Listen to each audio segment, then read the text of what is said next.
Welcome back students to the new video lecture of class 10th physics electricity. In previous lecture we have seen two types of circuit, that is resistance in series and another one is resistance in parallel. So we have seen the derivation of both, which is very important question for exam point of view. तो student ये करके ही जाना बहुत important है. तो वहां पे हमने देखा था सीरीज और पैरेलल के बारे में. अब आज हम लोग जो स्टार्ट करने वाले हैं वो भी थोड़ा सीरीज पैरेलल के रिलेटेड ही है, and that topic is nothing but domestic circuit. अब डोमेस्टिक सर्किट मतलब क्या स्टूडेंट्स? आपके आसपास जो सर्किट है, आपके घर में जो सर्किट है उसे हम डोमेस्टिक सर्किट बोलते हैं. तो डोमेस्टिक सर्किट में बहुत सारे अप्लायंसेस आप कनेक्ट करते हो. हर एक जगह पे आपके घर पे कुछ ना कुछ बोर्ड लगे हुए हैं, सॉकेट लगे हुए हैं, जिससे आप बहुत सारे अप्लायंसेस चलाते हो. फैन है, लाइट है, एसी है, रेफ्रिजरेटर है, टीवी है, वगैरह वगैरह. अब स्टूडेंट्स डोमेस्टिक सर्किट जो होगा, क्या वो सीरीज में कनेक्ट होगा या पैरेलल में कनेक्ट होगा? क्योंकि क्वेश्चन आता है स्टूडेंट्स गिव रीजन के लिए, why we are not using series circuit as a domestic circuit. या तो ऐसे भी पूछ सकते हैं, why we are using parallel circuit in a domestic circuit, right? So series और पैरेलल दो तरीके के डोमेस्टिक सर्किट कर सकते हैं use, but we are not using series circuit. आपको जान के शौक लगेगा students that we are not using series circuit, we are only using parallel circuit. अगर आपको इसका आंसर चाहिए तो बने रहना वीडियो में, कुछ भी स्किप मत करना, वीडियो को एंड तक देखना स्टूडेंट्स, आपको क्लियर डिफरेंस पता चल जाएगा. So why we are not using domestic circuit in series? So there are some disadvantage in series circuit. बहुत सारे डिसएडवांटेजेस हैं जो मैं आपको एक्सप्लेन करूंगा वन बाय वन, और वो डिसएडवांटेजेस पैरेलल में नहीं है, राइट? सीरीज के जो डिसएडवांटेज है वो पैरेलल में आपको देखने नहीं मिलते हैं. या तो हम लोग बोल सकते हैं पैरेलल में हमको एडवांटेज है as compare to series. That's why we are using parallel circuit. ठीक है, तो स्टार्ट करते हैं स्टूडेंट्स. अब पहले तो सीरीज में यहाँ पे मैंने देखो 4 बल्ब कनेक्ट किए हुए हैं, वोल्टेज लगाया हुआ है, यहाँ पे बैटरी लगाई हुई है और ये स्विच लगाया हुआ है. अब आप देखोगे तो चारों बल्ब एक ही लाइन में कनेक्टेड है, इसको बोलते हैं सीरीज. और पैरेलल में आप देखोगे तो they are in branches different, तो इसको हम लोग बोलते हैं पैरेलल.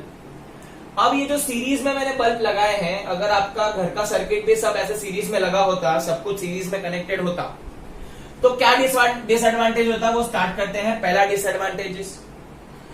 डिसएडवांटेज क्या है? देखो स्टूडेंट्स, अगर एक बल्ब मैंने कनेक्ट किया हुआ है, अगर इसमें कुछ प्रॉब्लम आया, अगर ये बल्ब फूट गया, टूट गया, कुछ भी हो गया, फ्यूज हो गया, तो ये जो बल्ब है वो काम करना बंद कर देगा. तो सीरीज सर्किट में ऐसा देखा गया है कि बाकी के अप्लायंसेस भी नहीं चलेंगे. मैंने तो यहाँ पे बल्ब बताया हुआ है, बट आप ऐसा कंसिडर करो कि there are lots of other appliances which are also connected, ऐसा समझो. तो यहाँ पे मैंने सिंप्लिसिटी के लिए बल्ब यूज किया हुआ है. सो ये जो पहला अगर डिफेक्ट निकला पहले में, तो current will not flow ahead, and that's why the all remaining bulb will not get the current, not get the charge, and वो बल्ब जो है वो लाइट अप नहीं होंगे. ये डिफेक्ट है, पहला वाला डिसएडवांटेजेस है यहाँ पे. One stops other appliances stop working, दूसरे अप्लायंसेस वर्क नहीं करेंगे. अब वही चीज पैरेलल में देख लेते हैं. पैरेलल में क्या है? अब सपोज मैंने यहाँ पे पैरेलल कनेक्ट किया हुआ है, तो ये जो बल्ब है अगर नहीं काम कर रहा है, लेकिन बाकी के बल्ब क्या करेंगे? काम करेंगे, because current will flow through them. अब आप इसको ऐसे याद रख सकते हो स्टूडेंट, सपोज आपको घर पे जाना है एक पॉइंट से दूसरे पॉइंट में, और अगर आपके पास एक ही रास्ता है और वो रास्ते का काम चालू है, तो आप घर पे जा पाओगे क्या? नहीं जा पाओगे. तो जो करंट है अगर वो ये बल्ब में से जा नहीं पाएगा तो वो आगे नहीं पहुंचेगा, तो दूसरे बल्ब नहीं जलेंगे, मतलब दूसरों को इलेक्ट्रिसिटी नहीं मिलेगी. बट पैरेलल में ऐसा नहीं होता स्टूडेंट. सपोज अभी आप जा रहे हो घर पे, लेकिन आपके पास 4 रास्ते हैं, उसमें से एक रास्ता खराब है, बट बाकी के रास्ते हमारे पास अवेलेबल है, तो वी कैन इजीली गो. जैसे ही करंट के पास भी ऑप्शन था, करंट आई अगर यहाँ से फ्लो हो रहा है तो I1 यहाँ से जाएगा, अगर नहीं है कोई प्रॉब्लम नहीं है, करंट के पास और बहुत सारे रास्ते हैं, तो बाकी के अप्लायंसेस चालू रहेंगे अगर एक खराब हुआ. तो स्टूडेंट्स हमारे घर में भी हमने देखा होगा कि अगर एक सॉकेट या एक स्विच नहीं चल रही है, तो बाकी के जो स्विच वगैरह है वो अच्छे से चलेंगे. Because they are connected in parallel. याद रखना स्टूडेंट्स। नेक्स्ट डिसएडवांटेज देखते हैं सीरीज का। Only have one switch for all appliances, एक ही स्विच होगा सारे अप्लायंसेस को चालू करने के लिए। एक स्विच पे प्रेस कर दिया हम लोग ने, स्विच ऑन कर दिया, तो सपोज यहाँ पे सारे के सारे बल्ब हो जाएंगे चालू। अब आप बोलोगे सर कितनी अच्छी बात है, एक ही बटन दबा दो सब बल्ब चालू, मजा आ गया देख के। बट स्टूडेंट्स ऐसा नहीं होता। क्यों? Because every time you don't want to light up all the bulbs, right. जैसे कि आपको हर वक्त सारे अप्लायंसेस चालू करने जरूरी नहीं है। रात को हम लोग अगर सोते हैं तो लाइट वगैरह हम लोग बंद कर देते हैं, फैन चालू रखते हैं, राइट। सो लाइट वगैरह बंद कर दिया हमने स्टूडेंट्स, तो मेरे पास यहाँ पे एक ही स्विच है, तो अगर आप ये स्विच प्रेस करोगे तो लाइट वगैरह पंखा वगैरह सब चालू होगा। बट अभी अगर सपोज मेरे को लाइट नहीं चाहिए तो ये स्विच ऑफ कर दूंगा, स्टिल लाइट फैन सब बंद हो जाएगा। तो आपको ऐसा चाहिए नहीं, राइट। सो ये जो डिसएडवांटेज है वो पैरेलल में नहीं है। देखो अगर पैरेलल में देखोगे तो हर एक को अपनी एक अलग स्विच दी गई है, इंडिविजुअल स्विच देनी पड़ती है स्टूडेंट्स पैरेलल में। तो इंडिविजुअल स्विच देंगे तो अगर आपको ये चालू करना है तो आपको रिस्पेक्टिव स्विच को क्लिक करना पड़ेगा, जो भी बल्ब चालू करना है वो। तो पैरेलल का ये एडवांटेज है, सीरीज का ये एडवांटेज नहीं है। Third, they get same current and different voltage. सबसे इंपॉर्टेंट देखो, अब मैंने आपको प्रीवियस लेक्चर में ही बताया था स्टूडेंट्स कि हर एक अप्लायंस की अपनी अपनी कैपेसिटी होती है करंट कैरी करने की। मैंने आपको बताया था कि जो वॉशिंग मशीन होता है वो 13 एम्पियर तक का करंट लेता है, जो हमारा चार्जर है वो 2 एम्पियर 3 एम्पियर करंट पे वर्क करता है। तो सारे अप्लायंसेस की अपनी अपनी एक कैपेसिटी है। अब मैंने आपको सीरीज के अंदर बताया था स्टूडेंट्स, सीरीज के अंदर करंट के पास एक ही रास्ता है, तो करंट जो है वो सब में से सेम फ्लो होगा और वोल्टेज डिफरेंट होगा। और मैंने आपको बताया था पैरेलल में उल्टा है, पैरेलल में करंट के पास बहुत सारे ऑप्शन है, तो करंट जो है वो वेरी होगा, हर एक इसमें से टर्मिनल में से वेरी होगा, बट वोल्टेज जो है वो कांस्टेंट रहेगा। तो सीरीज में क्या लफड़ा होगा मैंने बताया स्टूडेंट्स, सबको करंट सेम मिलेगा। अगर सबको करंट सेम मिला तो प्रॉब्लम है स्टूडेंट्स, आपका जो डिवाइस है वो उड़ जाएगा, खत्म, ठीक है। अब जिसका सपोज मैंने आपको एग्जांपल भी दिया था स्टूडेंट्स, अगर कोई मरीज है उसको सिर्फ 1 बॉटल ग्लूकोज की नीडेड है और आप उसको 10 बॉटल ग्लूकोज दे दोगे तो उसका बेचारे का राम नाम सत्य हो सकता है, राइट। वैसे ही यहाँ पे सारे के सारे डिवाइस को सेम करंट नहीं चाहिए, आपके चार्जर को कम करंट चाहिए as compare to washing machine, right. तो सीरीज में ऐसा नहीं होगा, सीरीज में सारे को सेम करंट मिलेगा।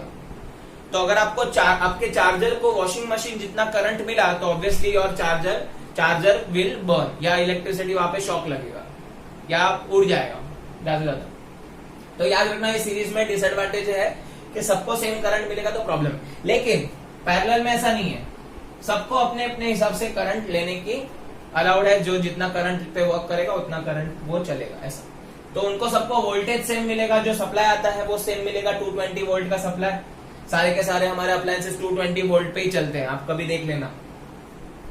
तो इसको करंट अलग अलग मिलेगा, उसके हिसाब से सेट हो जाएगा सब। तो पैरेलल में ये प्रॉब्लम नहीं है। And the last one, fourth disadvantage.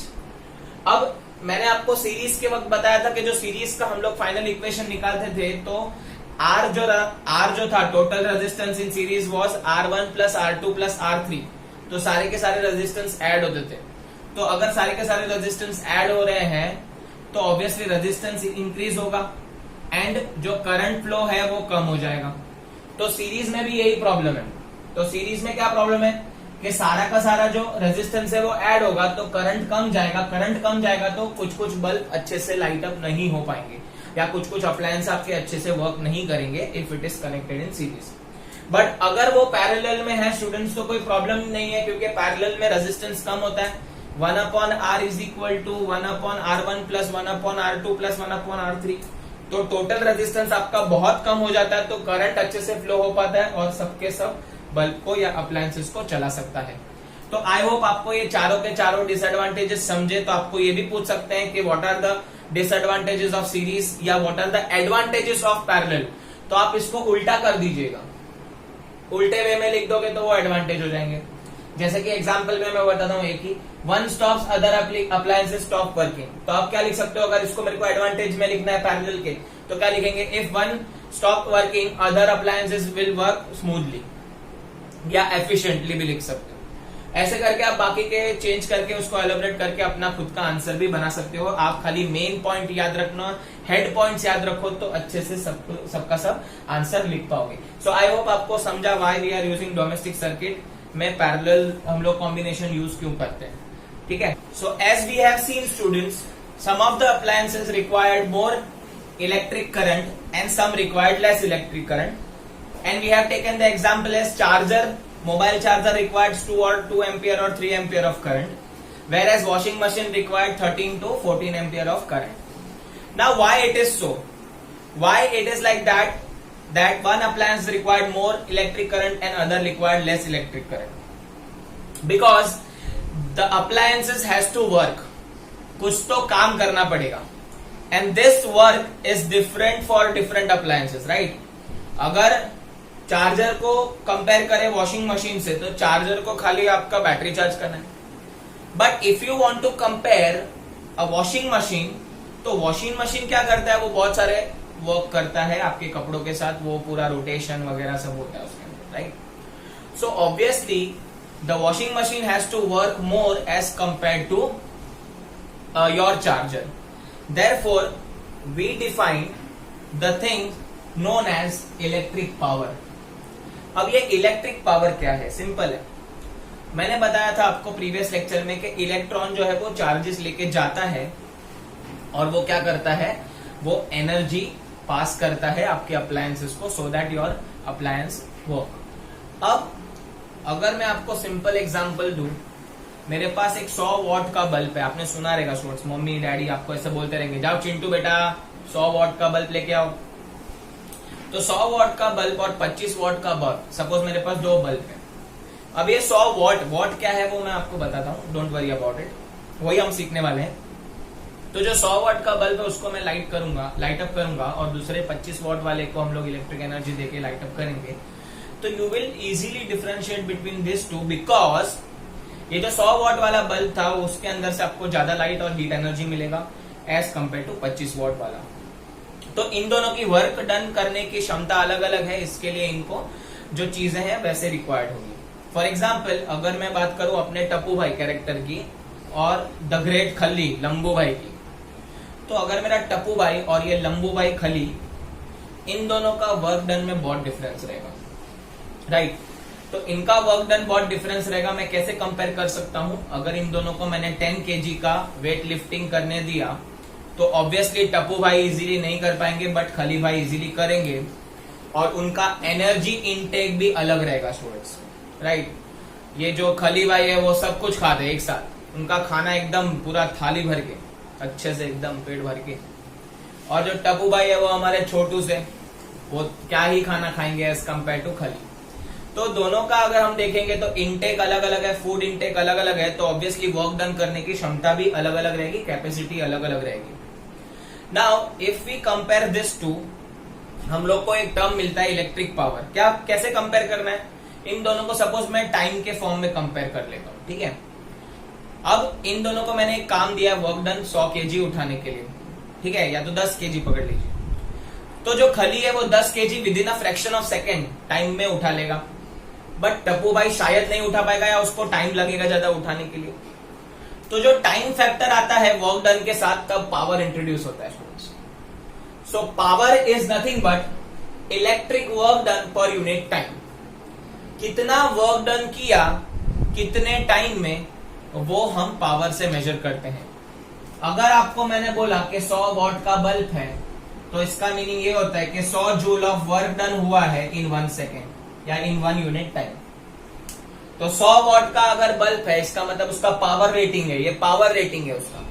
बहुत सारे अप्लायंसेस की पावर रेटिंग आती है, आप देख लेना स्टूडेंट्स, आपके घर में कोई भी अप्लायंस होगा वहां पे उसकी पावर रेटिंग लिखी रहेगी, एसी वगैरह की चेक करना। तो 100 वॉट का power rating means what, 100 what का पावर ये ले रहा है, वो मतलब क्या, वो 100 जूल ऑफ वर्क डन करेगा इन 1 सेकेंड, उसी को हम बोलते हैं इलेक्ट्रिक पावर। तो आई होप इलेक्ट्रिक पावर आपको समझा। So electric power is nothing but the capacity to do work, or you can say the rate of doing work is known as power. कितने time में कितना काम करेगा उसको हम पावर बोलते हैं। तो power is nothing but work done upon time. So P is equal to W upon T. P W का जो यूनिट है दैट इज जूल, T का जो यूनिट है वो सेकेंड है। W मतलब वर्क है ना स्टूडेंट्स। ऐसा unit of power is joule पर सेकेंड, तो इसका यूनिट क्या होगा जूल पर सेकेंड, या तो हम इसको सिंप्लीफाइड में लिख सकते हैं वॉट। वॉट भी एक साइंटिस्ट का नाम है स्टूडेंट्स, एंड ये साइंटिस्ट जो था वो पावर उसने डिफाइन किया था इसके लिए। नाउ लेट अस डिफाइन, जैसे हमने 1 एम्पियर डिफाइन किया, 1 वोल्टेज डिफाइन किया, 1 ओम रेजिस्टेंस डिफाइन किया, वैसे ही हम क्या डिफाइन करेंगे 1 what power. So 1 what power का कैसे डिफाइन करेंगे, the 1 what power is taken by the appliances while doing 1 joule of work in 1 second। या तो हम ऐसे भी बोल सकते हैं when 1 joule of work is done in 1 second we can say that 1 watt of power is flowing through it, या 1 watt of power is taken by the appliances। ठीक है, तो ये याद रख लेना 1 watt का डेफिनेशन। अब ये जो एक फॉर्मूला है, बट आपको ऐसे बहुत सारे पावर के फॉर्मूला मिलेंगे which is very important for exam point of view, numericals में स्पेशली आता है। तो वही हम अलग अलग फॉर्मूला देख लेते हैं। पहला बेसिक फॉर्मूला हमने लिया था पावर का is equal to W upon T. WD मतलब वर्क डन, इधर भी मैं वर्क डन लिखता हूं, नहीं तो आप कंफ्यूज हो जाओगे। वर्क डन और W और वॉट में कंफ्यूज मत होना students. So power is equal to WD upon T. WD मतलब वर्क डन ना स्टूडेंट्स, शॉर्ट फॉर्म लिखा है। अब मुझे पता है कि अगर मैं देखूं तो इन दोनों फॉर्मूला में हम लोग ने सीखा है, देखो यहां पे पहला फॉर्मूला है I is equal to Q upon T, दिख रहा है स्टूडेंट्स आपको I is equal to Q upon T. और मुझे यहाँ पे दूसरा फॉर्मूला दिख रहा है V is equal to W upon q, right. तो अगर मुझे यहाँ पे देखो, पहले मैं धीरे धीरे करके यहाँ से सब्स्टिट्यूट करने वाला हूँ चीजें, और पावर को हम लोग करंट और वोल्ट के फॉर्म में लिखने वाले हैं। कैसे लिखने वाले हैं वो देख लो। इसको हम लोग डेरिवेशन भी बोलते हैं या अदर फॉर्मूला ऑफ पावर भी बोलते हैं। अब मैं क्या कर रहा हूं स्टूडेंट्स, यहाँ पे I is equal to Q upon T था। Now I don't want this time, I want to convert power in the form of voltage and current. तो मैं क्या करूंगा, ये T के बदले मैं लिख सकता हूं Q अपॉन I। यस और नो स्टूडेंट्स। तो यहां पे मैं लिख देता हूं T के बदले Q अपॉन I, ठीक है। अब मुझे ये WD वर्क डन के बदले भी लिखना है, तो मैं यहाँ पे वोल्टेज की हेल्प ले लूंगा। तो V is equal to W upon q है। सो मैं W के बदले क्या लिख सकता हूं, V इंटू क्यू, बराबर ना स्टूडेंट्स। इधर इसको भेज दिया, तो वर्क डन के बदले मैं यहाँ पे लिखने वाला हूं V into q. So P is equal to V into q upon q upon I। Q आपको पता है ना चार्ज है, और I क्या है, करंट है। अब हम इसको अल्टी पल्टी कर देंगे, तो P is equal to V into q into I upon q. Q will go off, P is equal to VI। तो पावर कैसे ढूंढा जाता है कोई भी अप्लायंस का, वो कितना वोल्टेज ले रहा है, वो कितना करंट ले रहा है, उस हिसाब से उसका पावर कैलकुलेट होता है। कोई भी अप्लायंसेस जो रहेगा हमारे घर में, डोमेस्टिक अप्लायंस है, उसका जो वोल्टेज रेटिंग रहेगा वो हमेशा 220 वोल्ट रहेगा, और करंट वेरी करेगा। तो ये जो पावर है उसका फॉर्मूला सबसे इंपॉर्टेंट V इंटू आई, दिमाग में घुसा दो। P is equal to Y, V I, V P is equal to VI। तो इंपॉर्टेंट फॉर्मूला है। Now let us define other formula of power. ये P is equal to VI से और formula निकलेंगे, कैसे? Now let us start with P is equal to VI, मैंने derive किया था, याद रखना ये बहुत इंपॉर्टेंट है। पावर का कैसे पता चलेगा, वोल्टेज इंटू करंट से। अब हम लोग क्या करने वाले हैं, बारी बारी हम लोग इसको P को कन्वर्ट करने वाले हैं अदर फॉर्मूला में। तो for that I need to take the help of Ohm's law. क्या करूंगा मैं, ओम्स लॉ की मदद लूंगा। So according to Ohm's law V is equal to क्या आता है स्टूडेंट्स, IR। ये आप दिमाग में घुसेड़ दो, ये फर्स्ट इक्वेशन है, ये सेकेंड इक्वेशन है, ठीक है। अब जो मैं पहले करंट, आपका जो पावर है वो डिफाइन करने वाला हूं।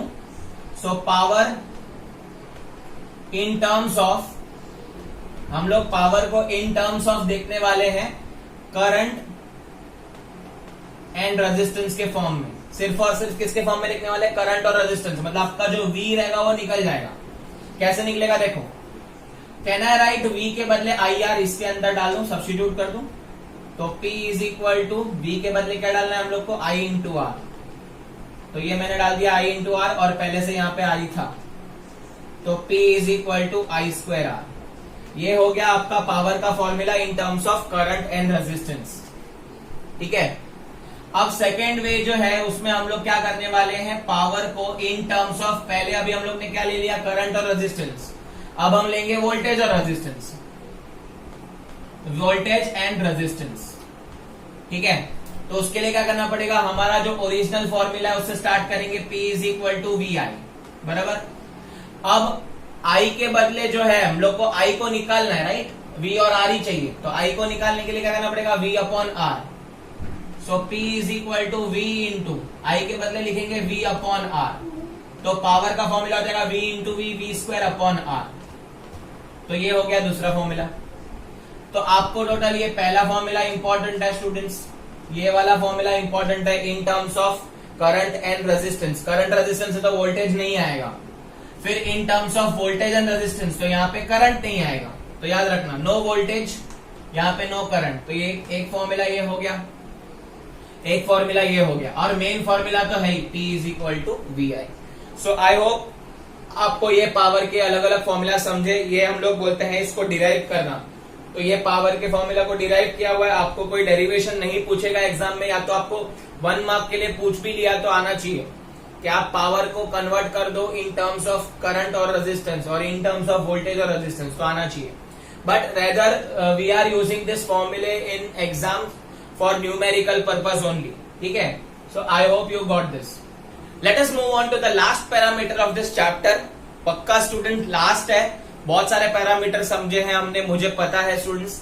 ये लास्ट पैरामीटर है जिसका नाम है इलेक्ट्रिक एनर्जी। अभी इलेक्ट्रिक एनर्जी समझना बहुत इजी है, अगर आपको पावर समझा है तो इलेक्ट्रिक एनर्जी समझेगा। So obviously we have taken 2 examples of Tappu भाई एंड खली। तो ग्रेट खली की बात करूं और टप्पू की बात करूं, तो जो टप्पू है उसको 10 किलो उठाने के लिए टाइम लग रहा था या नहीं कर पा रहा था, वो उसे कंपेयर में जो खली है उसने फटाफट वो काम कर दिया। तो अगर मैं आपको एक क्वेश्चन पूछूं कि इन दोनों में से किसके पास ज्यादा एनर्जी है, तो आप विदाउट डाउट बोलोगे सर खली भाई के पास ज्यादा एनर्जी है। क्यों ज्यादा एनर्जी, हमने किस बेसिस पे जज किया, क्योंकि उसने जो आपने जो काम अलॉट किया था 10 किलो उठाने का वो कर पाया, इसका मतलब वो वर्क जो है वो अच्छे से कर पाया। तो अगर मैं बोलूं कि वर्क अगर अच्छे से कर पाया तो मैं उसको बोलूंगा उसके पास ज्यादा एनर्जी है। और in class 9th also we have studied that work done is equal to its energy. Work done और एनर्जी क्या है, दोनों सेम है। अगर एनर्जी है तो आप काम कर पाओगे, अगर आपके पास ज्यादा एनर्जी तो ज्यादा काम करोगे, अगर पास कम एनर्जी है तो कम काम करोगे। जैसे हम फूड में से एनर्जी लेते हैं तो हम लोग बहुत सारी एक्टिविटी बायोलॉजिकल प्रोसेस करते हैं, वैसे ही यहाँ पे भी वर्क डन और एनर्जी सेम रहेगा in terms of physics. So power को हमने डिफाइन किया था वर्क डन अपॉन टाइम। अब वर्क डन की जगह पे मैं लिखता हूं एनर्जी, तो P is equal to E upon T. आपको चाहिए इलेक्ट्रिक एनर्जी, इलेक्ट्रिक एनर्जी के लिए हम लोग को T को उधर भेज देना पड़ेगा। So electric energy is nothing but P into T. इसका ऐसा यूनिट क्या बनेगा, पावर तो वॉट में होता है, टाइम होता है सेकेंड्स में, लेकिन यहां पे हम लोग वॉट आवर लेते हैं students. So electric energy is nothing but it is given by, और you can say ऐसा यूनिट इज वॉट आर। ठीक है, वॉट और आर इनटू में है दोनों, इसके लिए वॉट आर, इसमें पर नहीं बोलते क्योंकि इसमें डिवीजन में नहीं, इसमें इनटू में। ठीक है, अब आप बोलोगे सर ये एनर्जी का काम क्या है। देखो हम लोग ने बात किया था कि सारे के सारे अप्लायंसेस के पास ज्यादा करंट जाता है, तो करंट ज्यादा है तो उस हिसाब से उसको काम करना पड़ता है, उस हिसाब से उसका पावर रेटिंग ज्यादा रहता है। 100 वॉट के बल्ब को ज्यादा काम करना पड़ता है लाइट करने का, हीट करने का, एज कम्पेयर टू 25 वॉट के बल्ब। तो मैं क्या बोल रहा हूं कि अगर इन दोनों के पास काम करने की क्षमता ज्यादा है, मतलब इन दोनों के पास एनर्जी ज्यादा है, तो हम लोग ने क्या किया, इनके जो पावर रेटिंग है वो तो फिक्स कर ली है। बट अगर मुझे सपोज आप इलेक्ट्रिसिटी कुछ यूज करते हो, एनर्जी यूज करते हो, तो obviously you have to pay for it, right. आपको कुछ फ्री में नहीं मिलेगा कि भाई एमएससीबी वाले आपको बोलेंगे चलो भाई आज हम लोग ये टप्पू के घर पे फ्री इलेक्ट्रिसिटी देंगे, Not possible. So if your appliances are working and if you take some electricity, you take electric energy, और ये इलेक्ट्रिसिटी जो है हमारे घर में आती है, तो we need to pay for it. तो हम लोग बिल कैसे जनरेट करेंगे, right? So there is a commercial unit of electric energy. ठीक है, हम लोग पावर के बेसिस पे जज नहीं कर सकते, बिकॉज हम लोग को पावर जो है वो तो वर्क डन अपॉन टाइम है, वो तो 1 सेकेंड के हिसाब से मिल रहा है. ठीक है, जैसे कि हम लोग का जो पावर रेटिंग था 100 वॉट के बल्ब का, उसका मतलब था 100 joule of work done in 1 second. पर क्या हम लोग सिर्फ 1 सेकेंड के लिए चीजें चलाएंगे? क्या हम लोग 1 सेकेंड के लिए चीजें चलाएंगे? जैसे कि हमारा बल्ब है, अगर वो 1 सेकेंड के लिए चालू रहता है? नहीं. तो जो इलेक्ट्रिक एनर्जी है that will help us to find कि आपके घर में कितना अप्लायंसेस ने कितना एनर्जी लिया है, और उस हिसाब से आपको आपका बिल मिलता है. आपको हर महीने एमएससीबी से बिल मिलता है, राइट? वो कौन से बेसिस पे? कि आपके घर में जो अप्लायंसेस है उन्होंने कितना एनर्जी लिया. तो कितना एनर्जी लिया वो कैसे पता चलेगा? Power into time. Power fixed है स्टूडेंट्स. ठीक है, 100 वॉट का बल्ब है तो 100 वॉट एनर्जी लेगा 1 सेकेंड में, लेकिन आप 1 सेकेंड के लिए नहीं चलाओगे, आप उसको कितने भी टाइम के लिए चालू रख सकते हो और कितने भी टाइम के बाद बंद कर सकते हो. तो एनर्जी ऐसे कैलकुलेट होता है, पावर कितना लिया और कितने टाइम के लिए चालू था. अगर आपका फैन जो है, या आपकी जो इलेक्ट्रिक आयरन की बात कर लेते हैं, वो लेता है 100 वॉट या 130 वॉट के आसपास, तो 130 वॉट उसका रेटिंग है, बट आप उसको कितने टाइम के लिए चला रहे हो उस हिसाब से एनर्जी कंज्यूम होता है. ठीक है, सो यहाँ पे याद रखना कमर्शियल यूनिट हमको हेल्प करता है बिल ढूंढने में, जो आपका इलेक्ट्रिसिटी बिल आता है वो. अब मैं आपको वहां पे डिफाइन करने वाला हूं what is. Now let us move on to commercial unit of electric energy. Commercial unit of electric energy मतलब क्या? आपके घर में इलेक्ट्रिसिटी बिल आता है स्टूडेंट्स, जैसे हम लोग ने देखा, मैंने बताया भी था आपको स्टूडेंट्स, कि जो बिल आता है वो क्या होता है? वो एनर्जी कितना कंज्यूम किया आपके अप्लायंसेस ने और कितने टाइम के लिए चालू था, उस हिसाब उस पर डिपेंड करता है. फॉर एग्जाम्पल, अगर आपके पास एक बल्ब है 100 वॉट का, आपने उसको 1 घंटे के लिए चालू किया, तो उसने कितना एनर्जी कंज्यूम किया, वो एनर्जी को हम लोग क्या करेंगे? उसको मल्टीप्लाई कर देंगे एंड हम लोग को बिल कैलकुलेट करने में इजी पड़ेगा. तो जो 1 किलोवाट आवर है, हमारा जो कमर्शियल यूनिट है वो 1 किलोवाट आवर है. हमारा यूनिट जो है वॉट पर सेकेंड नहीं है, एनर्जी का यूनिट वॉट पर सेकेंड, वॉट सेकेंड होता है, लेकिन यहाँ पे किलोवाट पर आवर है. ठीक है, किलोवाट आवर क्यों है? बिकॉज ये जो वॉट सेकेंड है वो बहुत कम यूनिट है, छोटा यूनिट है, इसके लिए उससे कई गुना ज्यादा हम इलेक्ट्रिक एनर्जी कंज्यूम करते हैं. तो टू सिंप्लीफाई द कैलकुलेशन, हम लोग ने जो कमर्शियल यूनिट है एज डिसाइडेड बाय योर जो इलेक्ट्रिसिटी प्रोवाइडेड है वो डिसाइड कर चुका है, वो आपको 1 किलोवाट आवर के हिसाब से एनर्जी कैलकुलेट करेगा और आपको उस हिसाब से बिल मिलेगा. अब 1 किलोवाट आवर हम लोग ने ऑलरेडी डिफाइन किया हुआ है स्टूडेंट्स, 3.6 इंटू 10⁶ जूल एनर्जी उसमें यूटिलाइज होता है. याद रखना, ये 1 किलोवाट आवर मतलब कितना एनर्जी यूज हुआ? 3.6 इंटू 10⁶ जूल्स एनर्जी यूटिलाइज हुआ, या तो हम लोग बोल सकते हैं एनर्जी और वर्क डन सेम है, तो 3.6 into 10⁶ joule of work done हुआ. ये हम लोग ने ऑलरेडी 9th स्टैंडर्ड में डिफाइन कर चुके हैं, ये कैलकुलेट कर चुके हैं. तो आपका जो बिल आता है वो 1 किलोवाट आवर के हिसाब से आता है. अब आप बोलोगे सर इलेक्ट्रिक बिल में तो 1 किलोवाट आवर दिखता ही नहीं है. दिखता है, उसको और सिंप्लीफाई कर दिया वो लोग ने. 1 किलोवाट आवर को वो लोग 1 यूनिट का नाम देते हैं. आप अगर देखेंगे इलेक्ट्रिक बिल में तो देयर इज अ यूनिट, वहां पे लिखा रहता है कितना यूनिट कंज्यूम किया इन द मंथ ऑफ, जो मंथ का बिल है वो. तो जनवरी मंथ में आपने 200 यूनिट यूज किया, उसका मतलब आपने 200 किलोवाट आवर यूज किया. कितना? 200. और कितना जूल एनर्जी यूज किया? 200 into 3.6 into 10⁶ joule energy use किया. ये थोड़ा कॉन्सेप्ट आप समझो. आपके जो घर का बिल है वो यूनिट में आता है, वो यूनिट को ही हम किलोवाट आवर बोलते हैं. ठीक है, सो 1 किलोवाट आवर मतलब आपने इतना एनर्जी यूज किया. तो सपोज अगर आपका जो घर का यूनिट यूज हुआ है वो 100 यूनिट यूज किया, इसका मतलब आपने 100 किलोवाट आवर एनर्जी यूज किया, और 100 किलोवाट आवर आप इंटू 3.6 इंटू 10⁶ करोगे जूल, उतना एनर्जी आपने क्या किया? कंज्यूम किया, उतना वर्क डन आपके अप्लायंसेस ने किया है. तो याद रखना कमर्शियल यूनिट ये है 1 kilowatt hour is equal to 1 unit. अब इसमें हम लोग इलेक्ट्रिक बिल कैसे काउंट करते हैं? देखो स्टूडेंट्स, पहले तो हम लोग क्या करेंगे, आपके सारे के सारे अप्लायंसेस का हम लोग सपोज एक लिस्ट बना देंगे। मैं यहाँ पे एक लिस्ट बनाता हूँ। सपोज जो फैन है वो 50 वॉट एनर्जी ले रहे हैं, ठीक है। सपोज हमारा जो बल्ब है, आपके घर पे बल्ब होगा, वो 100 वॉट एनर्जी ले रहा है। ऐसे करके लंबी लिस्ट होगी, बराबर। बिल कैसे कैलकुलेट होगा वो आपको बता रहा हूँ, एक्स्ट्रा इंफॉर्मेशन है और उस पर बेस्ड न्यूमेरिकल भी है स्टूडेंट्स, तो आपको न्यूमेरिकल में भी ये काम आ जाएगा। तो सबसे पहले आप फैन और जो बल्ब है उसको किलोवाट में कन्वर्ट कर दो, ठीक है।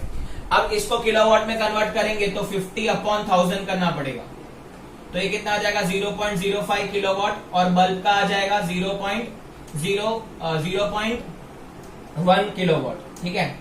तो 0.05 0.1 ऐसे करके हम क्या करेंगे, सारे के सारे को ऐड करेंगे। पहले इन सबको ऐड कर दो, फिर वहां पे आपको मेंशन किया जाएगा न्यूमेरिकल में कि 1 किलोवाट का सपोज 3 रुपया है, तो आपको ये सब ऐड करके मिल जाएंगे सारे के सारे कितना एनर्जी यूटिलाइज किया किलोवाट के फॉर्म में।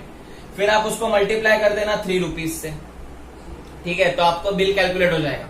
इसके साथ साथ अगर आपको ऐसा भी बोला जाएगा कि फैन 2 घंटे के लिए चला है, तो इंटू 2 भी करना पड़ेगा। इसके साथ आपको बोलेंगे कि फैन 2 घंटे के लिए चला था, बल्ब 3 घंटे के लिए चला था, तो वो टाइम फैक्टर भी आप मल्टीप्लाई कर देना। फिर आप टोटल करके जो भी आपका यूनिट का प्राइस रहेगा उसको मल्टीप्लाई कर देना। राइट नाउ जो कमर्शियल यूनिट है, जो हम लोग डोमेस्टिक सर्किट है, उसमें 3.5 रुपए का कुछ आता है, और जो हमारा कमर्शियल है ऑफिस वगैरह को 4.5-5 रुपए का एक यूनिट लगता है। एक यूनिट का उतना पैसा होता है। तो याद रखना स्टूडेंट्स, हमारे जो सर्किट है 1 यूनिट का पैसा लगता है, मतलब क्या 3.6 × 10⁶ जूल एनर्जी हमको मिलेगी 5 रुपए में, 1 kilowatt 1 unit energy. But generally we are using more, 200 300 400 unit होता है। बड़े बड़े घर में, अंबानी के घर पे तो 1000 वॉट 2,000 किलोवाट आवर यूज होते हैं, क्योंकि घर बड़ा है, बड़े लोग हैं, राइट। तो बिल भी छप्पर फाड़ के मिलता है। अब याद रखना ये कैलकुलेशंस, इसके हम न्यूमेरिकल करने वाले हैं।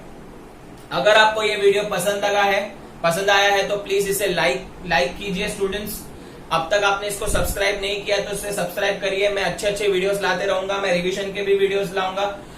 और आपको अगर कुछ भी डाउट है तो कमेंट कीजिए, एंड इसे अपने दोस्तों के साथ शेयर कीजिए, मैक्सिमम दोस्तों के साथ, उनका भी भला